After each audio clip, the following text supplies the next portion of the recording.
Hello दोस्तों, निधि coaching centre में आज पुनः आपका स्वागत है। और आज 10th क्लास मैथ में आपका जो चैप्टर नंबर 9 है, सम एप्लीकेशंस ऑफ ट्रिग्नोमेट्री, इसके हम आज कुछ क्वेश्चन इस वीडियो में करते हैं।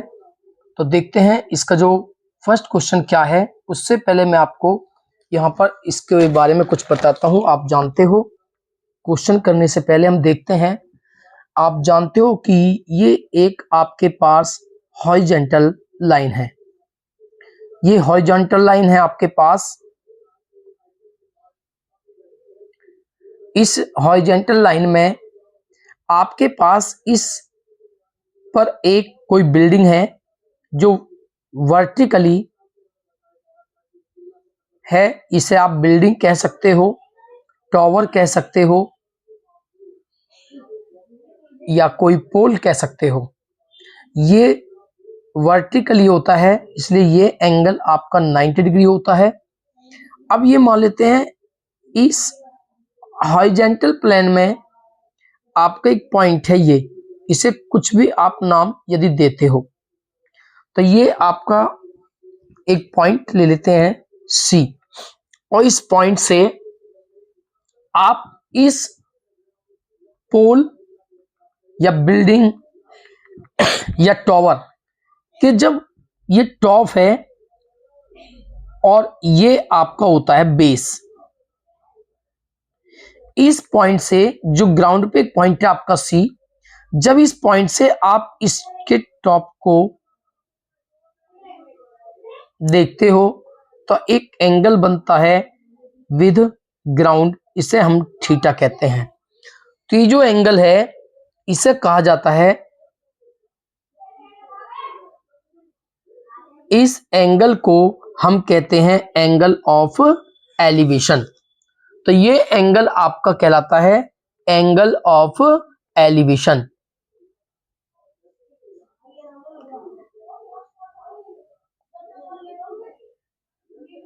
ये एंगल ऑफ एलिवेशन है। यदि क्वेश्चन में न्यूमेरिकल में आपको दे सकता है कि एंगल ऑफ डिपर्जन, तो उसके लिए आपको क्या करना होता है, इस लाइन के पैरेलल इस पॉइंट पे एक लाइन ड्रॉ करते हो जो इसके पैरेलल होती है, और ये जो एंगल होता है इस एंगल को आप कहते हो एंगल ऑफ डिपर्जन। ये होता है एंगल ऑफ डिपर्जन। तो इस एंगल के लिए ये परपेंडिकुलर होता है आपका, ये बेस होता है, और ये हाइपोटेनस होता है। तो इसी एक्सरसाइज का जो फर्स्ट क्वेश्चन है उसे देखते हैं। तो जो फर्स्ट क्वेश्चन आपका दिया हुआ है, आपने एक और पढ़ा है कि इसमें जब आप यूज करते हो तो ट्रिग्नोमेट्री रेशोज यूज होते हैं।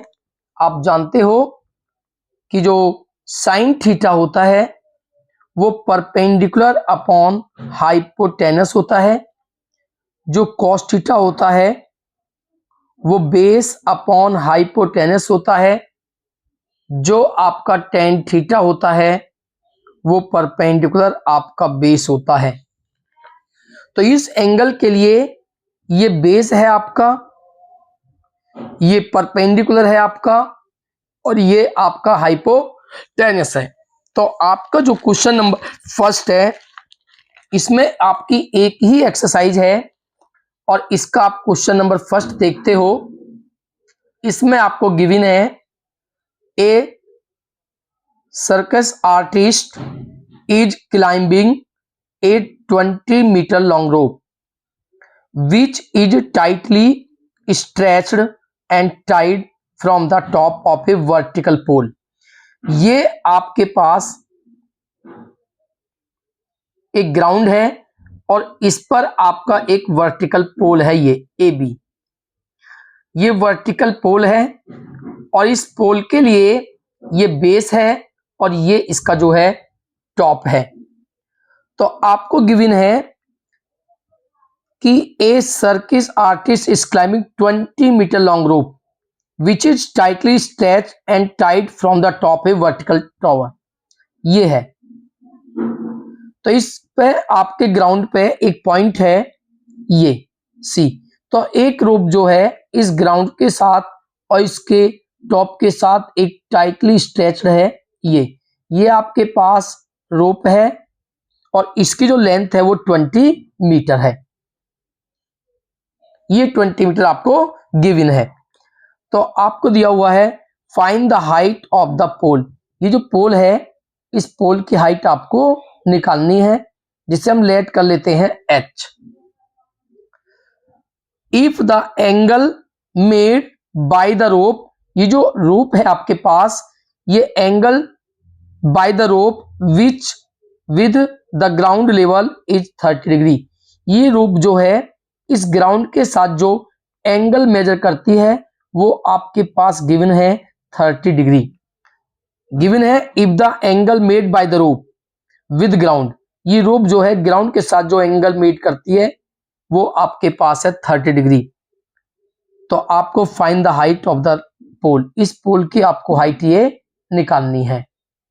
तो आपको इसमें गिवन है कि ये आप जानते हो पोल और ग्राउंड ये आपके 90 डिग्री होगा इनके बिटवीन एंगल।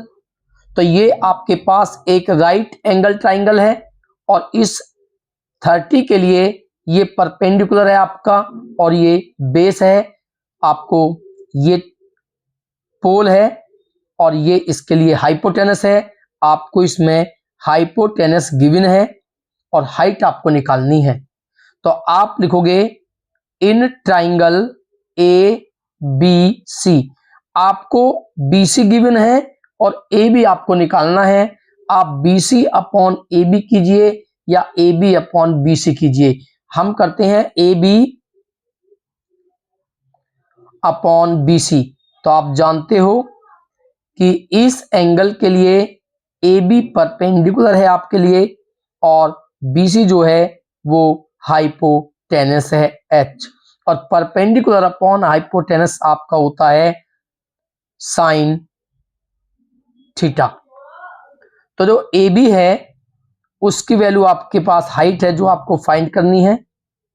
बी सी की वैल्यू आपके पास 20 है और साइन थीटा की वैल्यू आपके पास 30, और आप जानते हो साइन 30 की वैल्यू होती है 1/2। तो 20 की मल्टीप्लाई 1 में होगी तो h इक्वल 20/2। तो जो h की वैल्यू है वो आपके पास 10 मीटर है। तो जो पोल है आपकी, उस पोल की जो हाइट है वो आपकी 10 मीटर है। तो क्वेश्चन नंबर फर्स्ट कंप्लीट हुआ। देखते हैं सेकंड क्वेश्चन। तो क्वेश्चन नंबर 2 में आप देखते हो a tree breaks due to storm. एक पेड़ जो है वो ब्रेक होता है, टूटता है टू स्टॉर्म के कारण, तूफान के कारण। तब मान लेते हैं ग्राउंड है आपके पास और इस ग्राउंड पर ये आपके पास एक ट्री है, पेड़ है, और इसका बेस ए और इसका जो टॉप है वो आपका बी है। तो आपको गिवन है ये स्टॉर्म के कारण ये ब्रेक होता है, टूटता है। मान लेते हैं ये इस पॉइंट से आपका ये जो ट्री है ये इसकी टोटल हाइट है, ये टोटल हाइट है h। तो ये h हाइट आपकी इस टोटल ट्री की हाइट है। ये इस पॉइंट सी से जो है ब्रेक होता है और टूटने के बाद broken part bends so that the top of the tree touches the ground and making an angle of 30 degree with it। ये जो पार्ट है ये पार्ट बेंट होता है और बेंट होने के बाद में ये पार्ट का जो टॉप है ये अर्थ के साथ मीट करता है बेंट होने के बाद इस तरह से। तो बी पॉइंट आपका यहाँ पे आ जाता है, जो आपकी ये लेंथ होगी वही ये लेंथ होगी, क्योंकि यही पार्ट जो है वो बेंट होता है और टच करता है ग्राउंड को। और विद एंगल गिवन है, ग्राउंड के साथ जो एंगल फॉर्म करता है वो 30 डिग्री है। तो ये एंगल आपके पास है 30 डिग्री। The distance between the foot of the tree, ये ट्री का जो है फुट है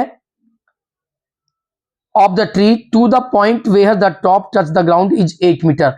ये जो आपका ट्री है इसका फुट और ये टॉप आपका टच करता है ग्राउंड को, इज के बिटवीन जो डिस्टेंस गिवन है वो आपके पास है 8 मीटर। ये आपके पास 8 मीटर है। तो find the height of the tree, ये आपको ट्री की जो हाइट है ये बतानी है, और ट्री की हाइट है आपकी AC प्लस BC। तो आपको AC भी निकालना है, आपको BC भी निकालना है। आप जानते हो ये BC और ये BC सेम लेंथ है, तो इन दोनों को निकालकर आपको प्लस कर देना है, तो आपके पास ट्री है उसकी हाइट निकल के आ जाती है। तो देखते हैं क्वेश्चन। सबसे पहले तो आप देखते हो कि इसमें इस एंगल के लिए ये परपेंडिकुलर है और ये गिवन है बेस। तो सबसे पहले इस ट्राइंगल में आप इन ट्राइंगल ABC, इस एंगल के लिए AC आपका परपेंडिकुलर है और AB आपको फाइंड करना है, और परपेंडिकुलर अपॉन बेस की जो होता है वो आपका होता है tan थीटा। तो AC की वैल्यू आपको निकालनी है, AB की वैल्यू आपके पास 8 और tan थीटा की वैल्यू आपके पास 30 डिग्री, और tan 30 की वैल्यू होती है 1/√3। 8 की क्रॉस मल्टीप्लाई 1 में, तो जो AC की वैल्यू निकल के आती है 8/√3। ये आपके पास AC की वैल्यू निकल के आती है। इसके बाद आप देखते हो इस एंगल के लिए AB जो बेस है, इस एंगल के लिए AB बेस है और BC जो है वो हाइपोटेनस है। तो बेस अपॉन हाइपोटेनस इसमें यूज करते हैं। तो बेस गिवन है AB और हाइपोटेनस है आपका BC, equal base upon hypotenuse आपका होता है कॉस थीटा। तो base upon hypotenuse cos theta. तो AB की जो वैल्यू है आपके पास 8 और BC की वैल्यू आपके पास फाइंड करनी है, और कॉस जो थीटा की वैल्यू है आपके पास वो आपके पास है 30 डिग्री। तो 8/BC कॉस 30 की वैल्यू आपकी होती है 1/√3/2। तो क्रॉस मल्टीप्लाई करोगे तो BC यहां पर ये मल्टीप्लाई अपॉन, तो BC इक्वल हो जाएगा आपका निकल के 8 2 16 और अपॉन में √3। तो ये आपके पास BC और AC की वैल्यू आपने फाइंड की। आपको निकालनी है इस जो आपका ट्री AB है उसकी हाइट। तो हाइट इक्वल होगी AC प्लस BC। इसमें वैल्यू पुट करोगे तो जो AC आपके पास है वो है 8/√3 और इसकी वैल्यू है 16/√3। इसमें आप एलसीएम लोगे तो √3 एलसीएम है, तो √3 और आपका हो जाता है 16 + 8 24। अब आप जानते हो √3 अपॉन में अगर रूट की टर्म होती है उसको रेशनलाइज करते हो, तो 24/√3 √3 से मल्टीप्लाई करोगे और √3 से आप डिवाइड करोगे तो आपका निकल के आता है 24√3। √3 की √3 में मल्टीप्लाई करोगे 3 और 3 से 24 को कैंसिल करोगे तो जो h की वैल्यू निकल के आती है वो आती है 8√3 मीटर।